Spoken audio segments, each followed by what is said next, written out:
معايا هنا نص كيلو من الدقيق متعدد الأغراض، معلقة صغيرة من السكر، معلقة صغيرة من لبن نيدو، معلقة كبيرة من الخميرة الفورية، نص معلقة صغيرة من الملح، ربع معلقة صغيرة من البيكنج باودر، معايا بيضة، ربع كوباية من الزيت، وطبعا معايا مية دافية للعجن. أول حاجة كده هضيف على الدقيق كل المواد الجافة الأول كده مع بعض اللي احنا قلناها. هقلبهم كده الأول كده مع بعض كويس كده.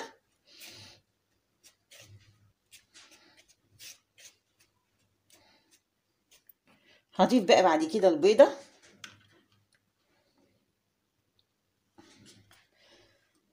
وهقلبها كده مع الدقيق.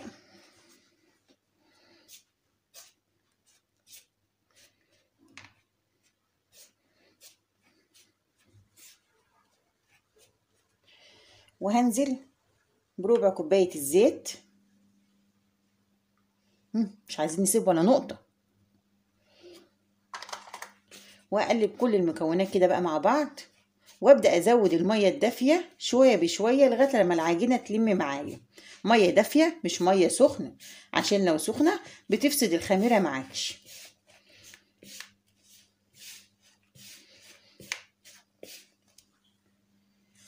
هنزل بقى بالمية شوية بشوية. يلا قومي الشجاعة في السقعة دي، مش عايزة الايه ان احنا نشغل الفرن ونعمل شوية معجنات. حلاوة المعجنات في الشتاء بصراحة وفي السقعة. هنضيف بقى شوية مية كمان شوية بشوية عشان ما تبقاش معاكي خفيفة.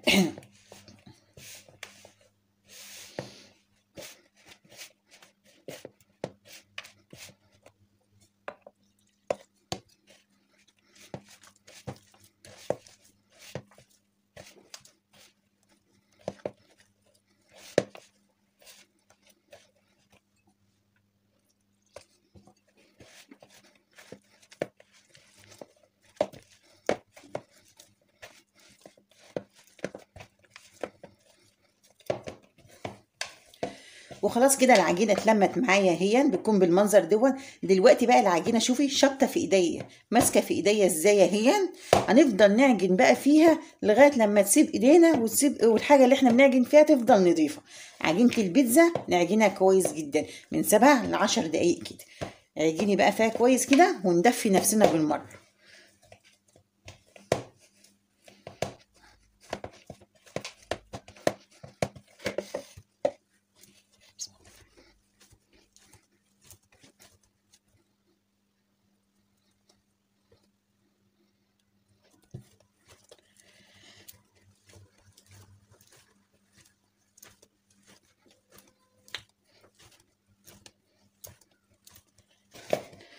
خلاص كده عجننا العجينه كويس، والعجين خلاص ساب ايدينا، والحاجه اللي احنا عجننا فيها بقت نظيفه وحلوه هي.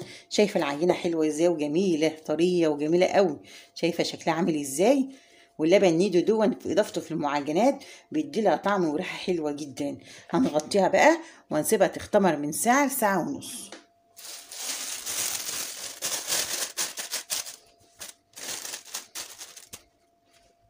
بقى نكمل بقيه خطوات بيتزا الغلابه على ما العجينه بتاعتنا ما تخمر، وهقول لكم الواحده بتتباع عندنا بكام. اول حاجه هنا انا معايا هنا 3 حبات من الطماطم قطعتها زي السلطه، وعليها قرن فلفل اخضر اهون قطعته برضو صغير. هضيف عليه بس شويه من الزيت، وهسيبها بس تدبل لغايه لما الفلفل كده الاقي يدبل. هضيف بقى البهارات اللي انا هضيفها عليه ايه، رشه كده من الفلفل الاسود عشان خاطر يديلها طعم، وهضيف برضو الملح. يا دوب انا هسيبها بس تدبل كده شويه من غير اضافه اي ميه ولا اي حاجه خالص، بس اهم حاجه تكون موطيه النار عليه. معايا هنا بقى للصلصه بتاعت البيتزا اللي انا بحب اعملها وما بغيرهاش، معايا هنا حبيتين من الطماطم قطعت عليهم بصلايه و3 فصوص من الثوم، وضفت عليهم بتاع حوالي ربع كوبايه من الميه. هسيبها كده لغايه لما كل دون يستوي.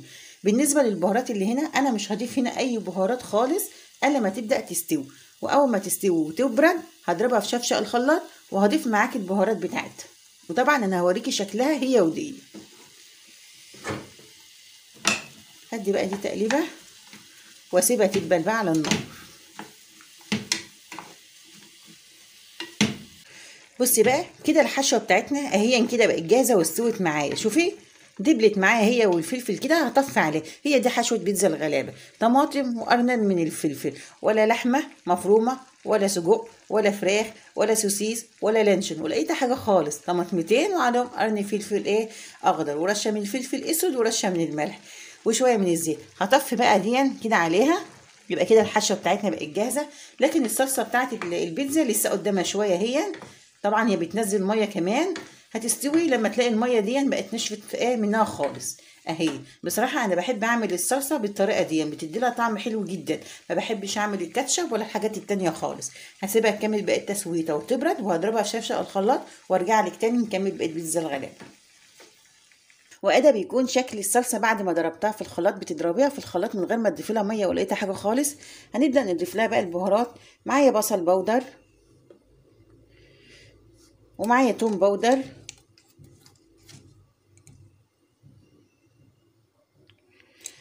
واهم حاجه اللي هو الزعتر، بيدي لها ريحه حلوه جدا. زعتر ناشف اهون. وهدي لها رشه كده بسيطه من الفلفل الاسود والملح. بصراحه الطريقه بتاعت الصلصه دي بتدي لها طعم حلو قوي قوي قوي. وطبعا هنضيف الملح وشويه كده بتاع حوالي معلقه من الزيت. هقلبهم بقى كده على بعض وبكون كده تبقى جاهزه معايا.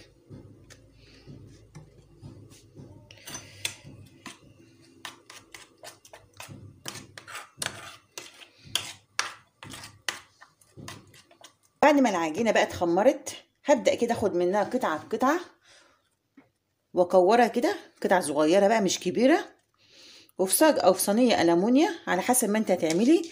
دهنيه كده حاجه بسيطه كده خالص من الزيت، وابدا ارصهم بين كل واحده والتانيه. بسيب مسافه.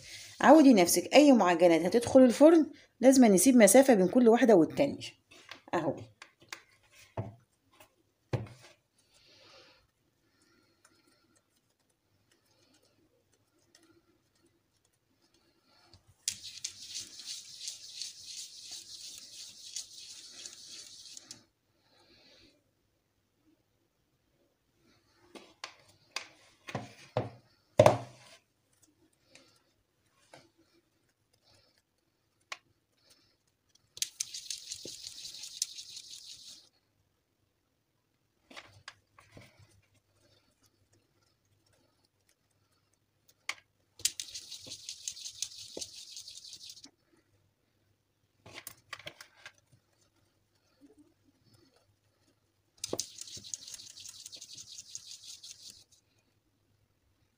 بعد ما كورناها وقسمناها كده هنسيبها تستريح بتاع حوالي 10 دقايق، وهنبدأ نفردها. ضروري تسيبي العجينة تستريح لأن الجو ساقعة. هتيجي تفرديها هتوجع صوابع ايديكي كده ومش هتتفرد معاكي بسهولة اهون.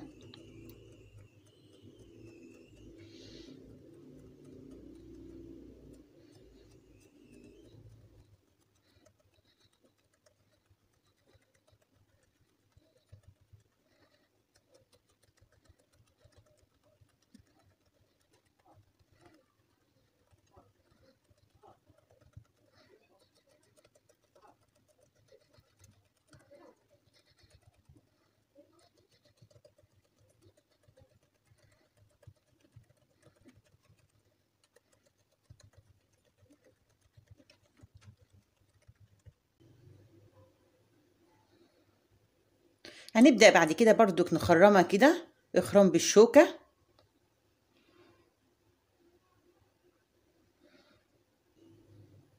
وهنبدأ نوزع بقى الصلصة وهنفردها عليه.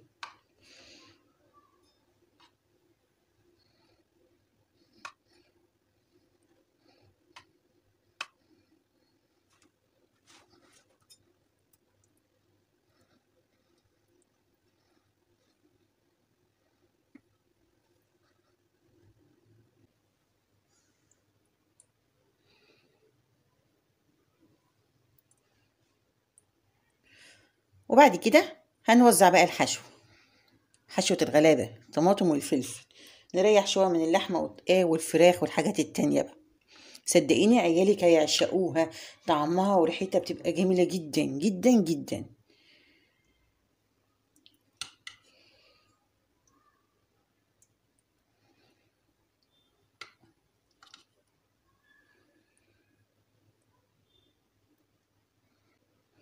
عايزه اقول لك قبل ما انسى، انا ضفت معلقه سكر في الصلصه بتاعه البيتزا، عشان طبعا دي حاجه فيها طماطم ويكون طعمها حلو وتعادل الحموضه. حبيت اقول لك قبل ما انسى بس، معلش عشان خاطر ايه المصداقيه برضو.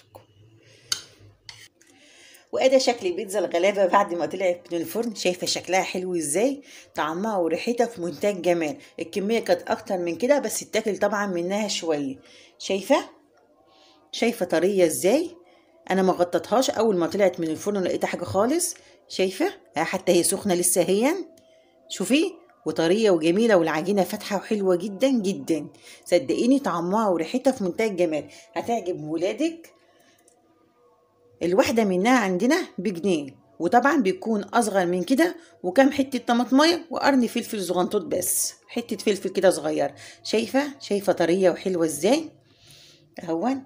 في نهايه الفيديو بقى بفكرك تحطي لايك وتشتركي في قناتي وكومنت حلو كده منك، تشجيعا منك ان شاء الله. فرحونا كده يا جماعة ان شاء الله اهون. السلام عليكم ورحمة الله وبركاته.